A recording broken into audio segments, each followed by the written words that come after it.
Se servir de lumière, de confort et d'effets pour produire des images minuscules ou gigantesques, la photographie est un monde purement créatif et une approche à la fois technique et ludique. À l'ère du numérique, les nouveaux outils que sont les smartphones, tablettes ont bouleversé l'industrie de la photographie dans son ensemble. Pour ce faire, la photographie agentique, plus connue sous le nom de la photographie classique, a laissé place à celle numérisée. Avant, chaque ministère avait besoin d'un photographe professionnel dans les cellules.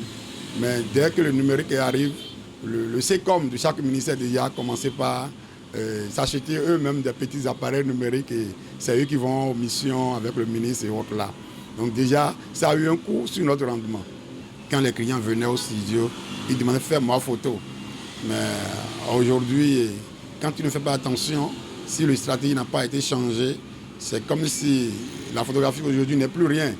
Il vient, tu le mets dedans, tu lui fais des shoots pendant des heures, pendant des minutes. Il vient, il choisit 2 photos, il dit lave-moi ça, copie-moi le reste sur la clé. Il dit mais c'est facile ça. Le fichier est plus cher que l'image que tu veux acheter. Pour d'aucuns, qu'elle soit numérique ou classique, la photographie a toujours sa réalité. La photographie aujourd'hui a toujours son sens. Même quand on parle de numérique, même avec les Android, ça n'empêche pas les gens d'aller en studio et de faire les photos. Aujourd'hui, l'avènement du numérique a permis de nouveaux styles de prise de vue, une œuvre adaptée pour certaines catégories de personnes. C'est vrai qu'aujourd'hui, on voit plus les gens donner un autre aspect à la photographie.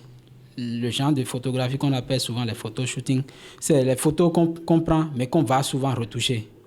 Ce qui est contraire à ce qu'on avait l'habitude d'avoir. Les photos, avant, tu allais juste dans un studio, on te prend en photo, on te le remet brut. Mais aujourd'hui, il y a l'évolution de la technologie qui fait qu'il y a des logiciels qui permettent aux photographes, après la prise de vue, d'aller retoucher les photos, donner plus de clarté, corriger quelques imperfections sur la photo avant de les livrer aux clients. Un choix qui ne dénature point le sujet et pour ce monde de la photographie, qu'elle soit classique ou numérique, tout aspirant à ce métier peut se faire former pour ne pas s'ajouter à la longue liste d'amateurs. La passion c'est bon, mais il faut aussi se faire former.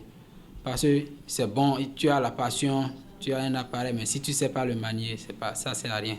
Toutefois, la nouvelle génération doit être créative pour relever le défi. Il doit maintenant réfléchir autrement et de ne plus penser que c'est uniquement les événementiels qui peuvent nourrir son homme dans la photographie, d'aller vers d'autres thématiques, des images d'exposition de photos qui sensibilisent, qui éduquent.